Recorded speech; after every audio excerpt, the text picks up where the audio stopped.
what do we do when we feel powerless? Because this is the beginning of me telling us and letting us know something happened, something's wrong, something's not right, something's out of our control, and now we're in this crisis and we have to decide how are we going to deal with it. Now, I don't know about you, but I hate it when that happens because I don't like feeling powerless. And when I do, I realize that I have two choices. I can react or I can respond. React is what we do when we use our addictions and our compulsive behaviors to react to what's happened to us.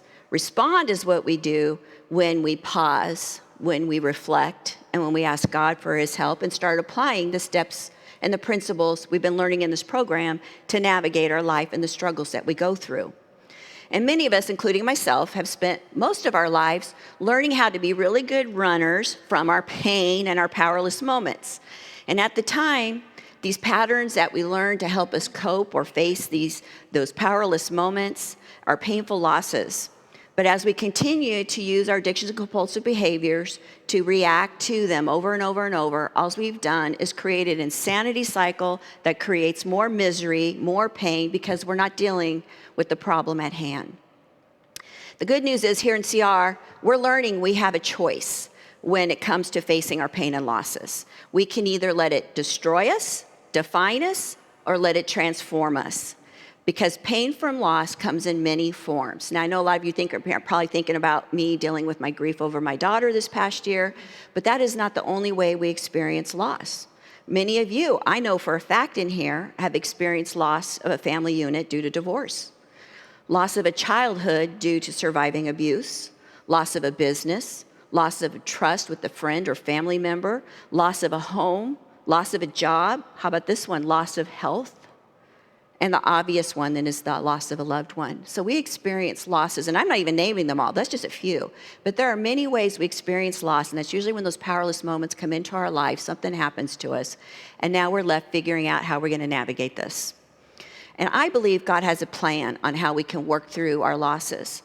But most of us don't like it, and it's why reacting out of our addictions and compulsive behaviors are so appealing, because they're easier to fall back into than facing and walking through our pain.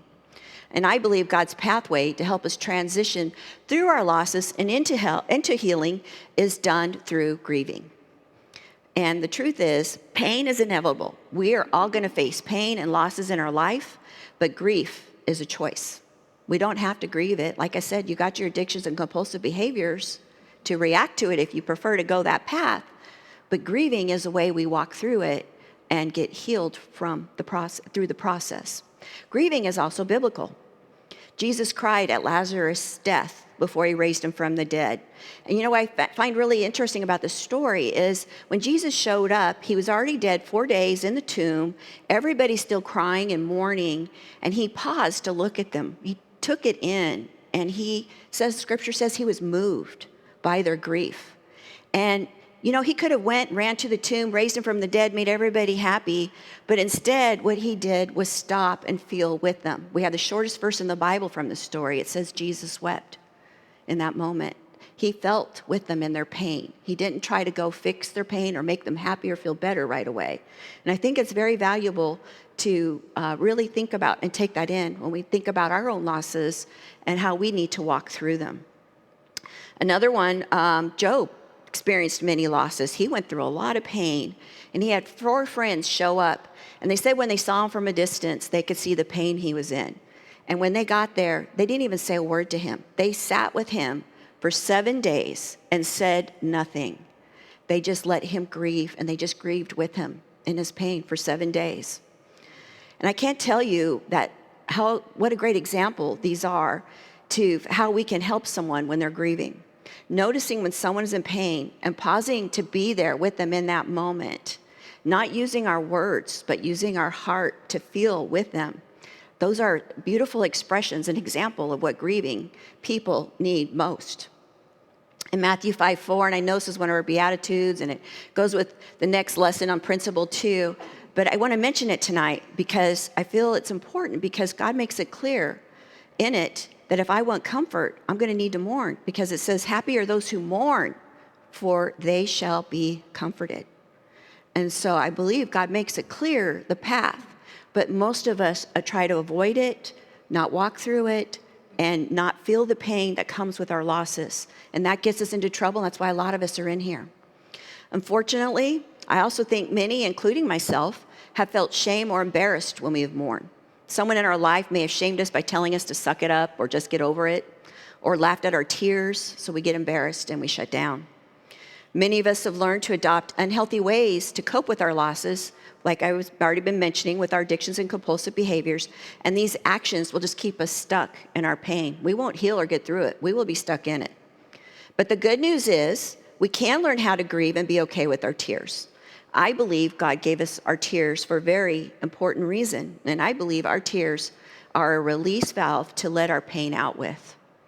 Otherwise, what we don't let out, we will act out, and we will hurt others and leak out our pain on them.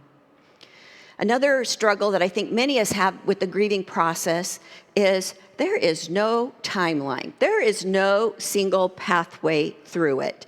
There is no simple set of instructions on how to grieve or how long it will take to grieve. It's messy, it's uncomfortable, and I just will have to tell you and be honest with you, it will take as long as it takes. There is nothing you can do to make it stop or end. Just walking through it is all we can have control over. On top of that, grief looks different for every person because everybody's relationship and losses they're going through will be different for them. So you can't compare your grief to anybody else's either. If you do, you will suffer, and you may cause another grieving person to suffer if you compare. So thankfully, there's this program out there, some of you might have heard of it, it's called Celebrate Recovery. And that program is here to help us grow courage in this area. It's also a place to find safety, to express our pain, to not be fixed by others with unsolicited advice, so we don't get shamed or hurt into thinking our tears or grieving is bad or wrong. So, what do we do now that I told you all this wonderful, exciting news? How do we begin this process to work through our grief? I believe it first begins with calling on God's power to give us the courage and strength to be honest with ourselves and others so we can face our losses. 2 Peter 1:3-4 says, His divine power has given us everything, and I want to emphasize everything we need for life. Isn't that amazing just to hear that? It just gives me so much hope. His power gives us everything we need for life and godliness. And it comes through our knowledge of Him, who's called us by His glory and goodness. And through these, He has given us His very great and precious promises, so that through them we may participate in His divine nature and escape the corruption our addictions and compulsive behaviors want to draw us into. Now I'm adding a little bit here, ad-libbing, in the world, corruption in the world caused by our evil desires. I believe this is an amazing promise we can cling to when we feel incapable to express our pain or grieve our losses. I believe it's amazing that in God's power, we have everything we need for life. And because of His promises, He shows us how to be more like Jesus and how we can escape our sinful nature that wants to corrupt us by throwing us into our addictions and compulsive behaviors to navigate loss with. And we don't have to be afraid of grieving. We can learn how to get through these losses because God supplied us with everything we need. The thing is, do we believe it? Do you guys believe it? Yes, awesome. I'm glad to hear that. So we're going to jump into tonight's lesson. I hope everybody has a handout. If you don't, they're on the back table. There's some fill in the blanks there, but first we're going to go over the principle and step that corresponds with tonight's lesson. And it's principle 1. We are powerless to control our tendency to do the wrong things, and our life is unmanageable. Matthew 5:3, happy are those who know they are spiritually poor. Step 1, we admitted we are powerless over our addictions and compulsive behaviors, and that our lives have become unmanageable. And Romans 7:18, for I know that good itself does not dwell in me, that is, in my sinful nature, for I have the desire to do what is good, but I cannot carry it out. So here, that verse just showed us the source of our problem, right? Our sinful nature. It wants to be bad. I mean, really bad. It wants us to look at ourselves as the sole authority on how to face and control losses in life. And when we do, we depend on our own thinking, on how to grieve, and we will usually gravitate towards what? What makes us feel safe and the most comfortable. But this is going to leave us stuck in our pain, unresolved, and eventually we're just going to act it out on someone else. As you guys know, last year, Dave and I lost our daughter, and God has been teaching me a lot about grief and loss with this. And it's been a difficult time, but tonight I'm going to share a little bit on how I've been working through my grief, as uncomfortable and ugly as it has been. How I'm still working through accepting my loss. And I want to say I haven't arrived, nor am I done grieving, and how I wish I could avoid the grieving process altogether. But I really believe if we want to be better, we have to walk through it. So tonight, I hope to encourage all of you to be fearless, to be open and willing to face your losses that have made you feel powerless in your life, no matter when they've happened. I'm going to be using a different acronym tonight. I'm using the acronym from the second set of books, and the journey continues, books 5 through 8. The lesson acronym is POWER instead of POWERLESS, which is what's in the first set of books. And in the POWER lesson, it emphasizes how in God's power we can navigate the unexpected and losses they created.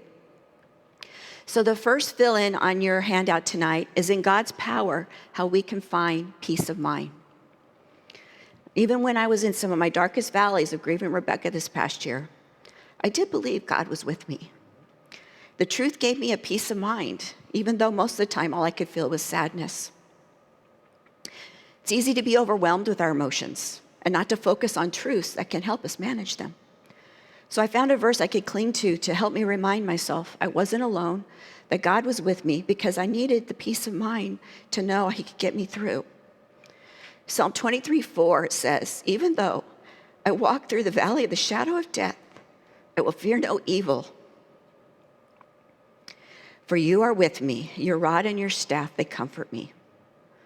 Walking through our darkness is scary, and it can trigger many fear-filled thoughts, unhealthy ways to escape, or just want to make you numb yourself.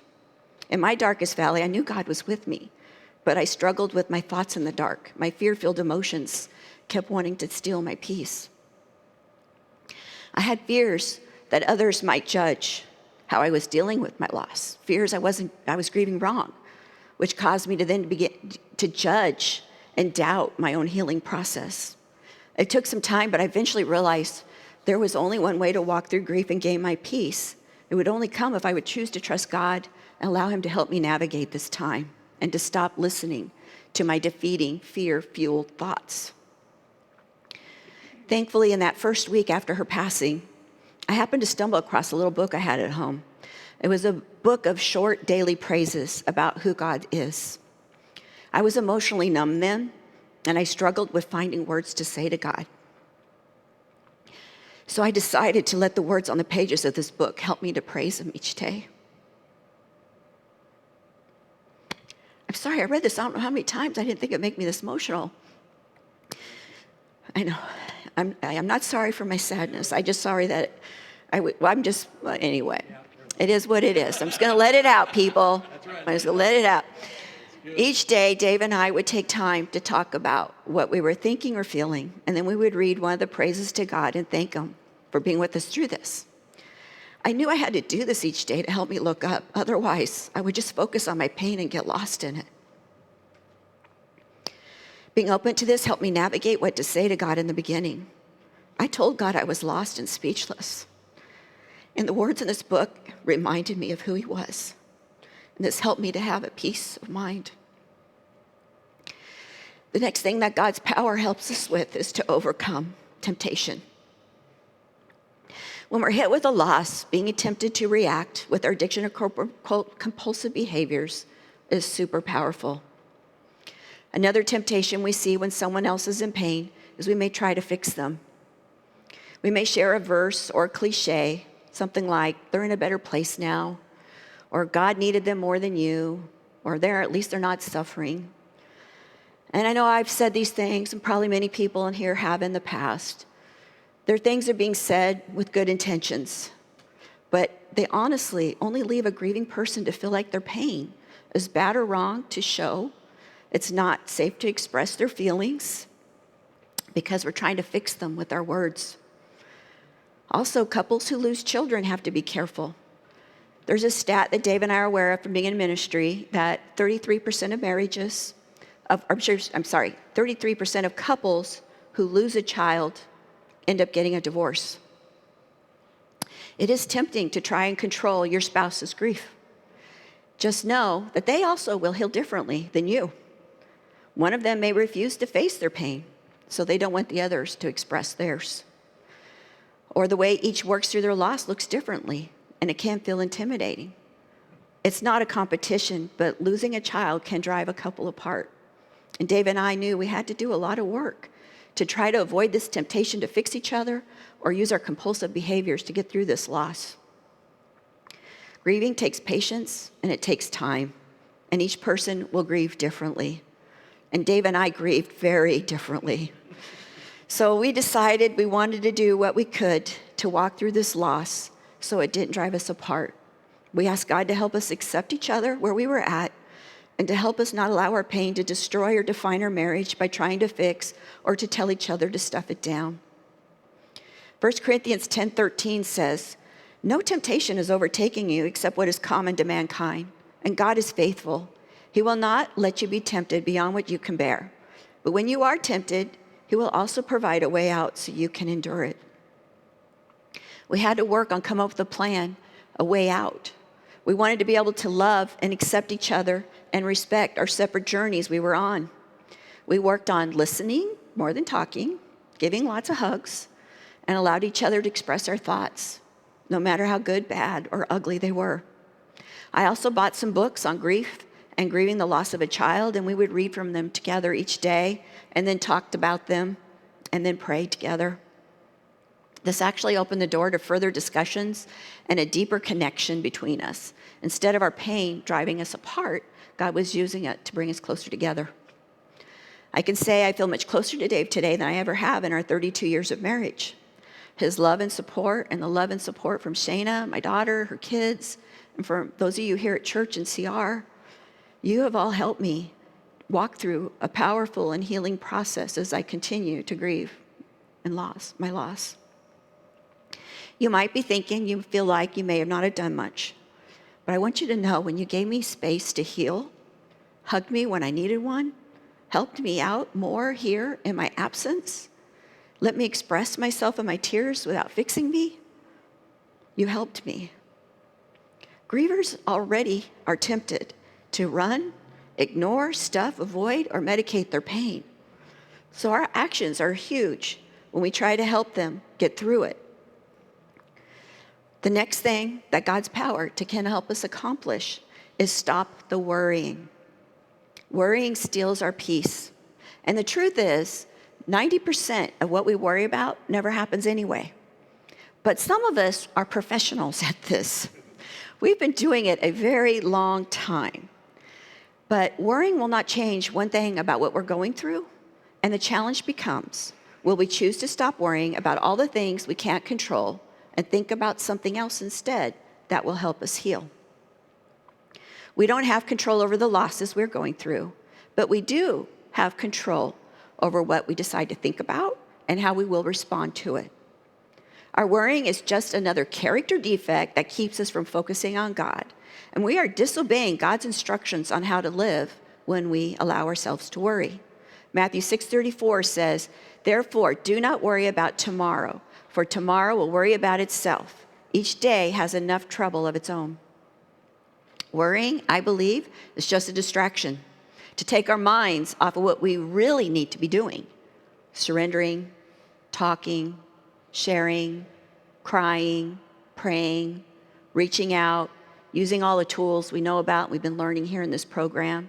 The list goes on. There are a lot of healthy ways we can process our pain. After Rebecca passed in the first month, I found myself crying every day. But I was also worrying that my grieving process wasn't moving fast enough. Overachiever here sometimes. I decided it was time to try and get back into my life and living. Back to work, meeting with leaders, teaching in CR, planning for 2023, leadership training, and my real estate, etc., on and on. And then about 4 months after passing, I came up with a great idea on top of that to add a very intensive therapy program, which I did for a couple months. I did a lot of this because, one, I worried that people wouldn't have the patience to allow me to navigate my loss and find my way back to health and healing. Now, this was self-imposed thinking. It wasn't from anything anybody did or said here. Nobody told me that. It was a pressure I put on myself because I was also worried I was going to get stuck in this pain forever, and I wanted it gone. And even though most of these things I was doing weren't bad, I could tell over time something wasn't right. I started to get super anxious, tired, and irritable. My thinking was getting foggier. My memory wasn't improving. Sometimes I would just say the strangest things. And then I was worried, was I helping or hurting myself by doing all this stuff? And was I leaking my pain out onto other people during this time? Well, I was about to get my answer because by September, I spiraled into a big hot mess. I was so wound up, reacting to crisis situations in very intense ways. I could tell I wasn't in a good place, but I couldn't figure out how to get off that ride. I prayed about it, asked God to show me, but I wouldn't be able to hear his answer till October, which was about 6 months after Rebecca passed. Dave and I got to go on a trip to Maui. Someone had given us a home there to stay in for 2 weeks. And it turned out that's what I needed to do a reset and get in touch with God and to notice that I was in this worry-filled mode. So stopping, sitting, and reflecting there, I was able to gain a new perspective. I realized I was still deep into the grieving process and I needed to slow down. After we got back, I had a renewed sense of peace and direction. I realized I needed to engage in less activities so I could work on growing my capacity and my bandwidth. And I needed to take a break if I was having an emotionally bad day and continue spending time with God and reflecting and gaining his perspective for my pain. And this is really hard for me. I don't like sitting around or slowing down, but I knew I desired healing more and I heeded what I was learning. Another area that God has helps us work on and change when we face loss is he helps us to heal every character defect. He can heal our character defects, like the worrying-filled ways I was grappling with. Now, can he help my cats? Probably not, so I'm stuck with cats who love my husband more than me, or this cat who someone is stuck with is bossing their dogs around. I call that a Cat Richter defect. That's right, Cat Richter, right? Instead of character, cat character, it's a Cat Richter defect. Yeah, see what I mean? You say weird things when you're grieving. But you know what? I'm just going to go with it like I pulled off that word really well, and you guys all loved it. I'm going to be adding it to your vocabulary really soon. But the truth is, and some of you might be wondering, what is my character defect? What does that mean? Our character defects are our flawed, filled thoughts or our flawed reactions, our compulsive behaviors that we will live out of that are unhealthy. And God wants to use our current powerless moments to show us a new way we can walk through and replace our old misleading thinking and reactions. And I know he has been showing me a lot by walking through mine. Right after we got back from our trip to Maui, I had new resolve. I had more peace. I had more calmness. I remember thinking, maybe the holidays won't be as rough for me as I hear they are for others. Super wishful and unrealistic thinking for me. And boy, was I in for a shock, because grief does what it always will. And it's going to show up when it wants and how it wants to, and when you least expect it. In November, we pulled out the Christmas decorations, and this created a lot of great happy memories for Dave, but it sent me immediately down to a very, very dark place. I wasn't ready to see Rebecca's Christmas pictures or ornaments made by her. And this moment was incredibly painful and sent me to a really dark place. So much so that Dave and I decided to get back to our grief counselor. We had gone to see her back in 2021 when his mom died. She helped us through some of the difficulties we experienced with the suffering she went through when she passed. So we decided to reach out to her again. The dark place my grief brought me to during the holidays sent me into a deep depression. And in my grief, my thoughts made me feel utterly alone, unloved, and abandoned. Now, I'm not saying it was true, because nobody said those things to me, but it was how I felt in the darkness. But with the help of the counselor, she helped me to see how these flawed thoughts were learned in my childhood to help me survive my fear-filled home. She helped me to see how it was invading my present grieving process. And this gave me some understanding about my state of mind, but I was still in a dark place and I needed more. Thankfully, Dave's capacity has grown more than mine has, and he was able to step up to help me through this time. God used him to help give me comfort I needed. He started paying more attention to noticing when my darker days were kicking in, and he would do more to help me feel noticed and loved. And in those moments he did more, I felt comforted by God through him. And over time, I gained more healing in this process. God did an amazing work in my dark times, using Dave in unexpected ways that I needed. And you know what? I would have never experienced that if I had tried to avoid or stuff my pain or didn't allow my husband to comfort me.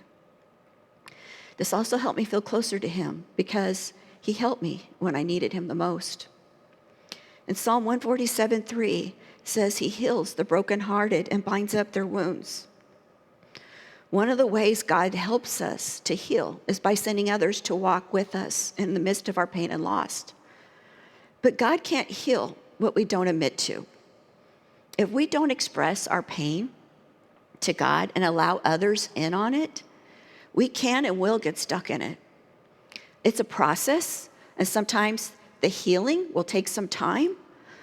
But if we don't give up before the miracle happens, which you've heard Digger say 1,000,000 times in here, I believe God will do his greatest work in us through our most painful experiences. And the last way God helps us get through our pain and loss is he helps us to form real relationships.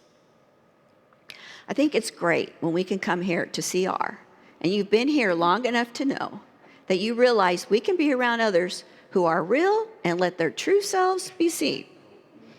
This makes us feel safe to show our own crazy, ridiculous side, because the cool thing is nobody runs away. We all okay, I can just let it all out here. And when you're grieving a loss, I will tell you, you will find out who your friends are for this season of your life. People you expect or hope to be there aren't, and those you don't expect to be there are. And all I want to say is, be open to who God brings into your life when you're grieving. Don't judge those who you wish were around helping you if they aren't. We don't always know what they're going through or how our pain may trigger some pain in them. Or their life may be so full they don't have the capacity to help us. And that is why when new people show up, be open to letting them in. This is how we form new relationships with others.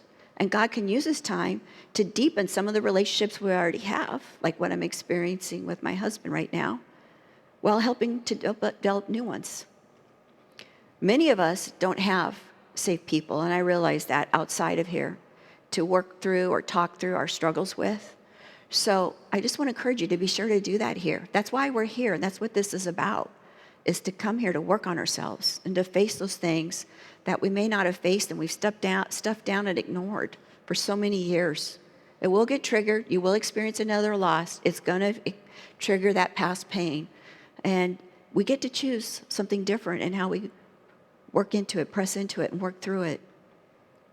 Plus, here in CR, we get the opportunity to share about our struggle so God can use our pain to help someone else. So don't deny yourself the opportunity to go to share groups and let the pain out. Don't deny yourself the opportunity to grow and be transformed through joining the next 12 step. Because on our journey here in CR, we will all get to see Hebrews 10:24 through 25 come to life.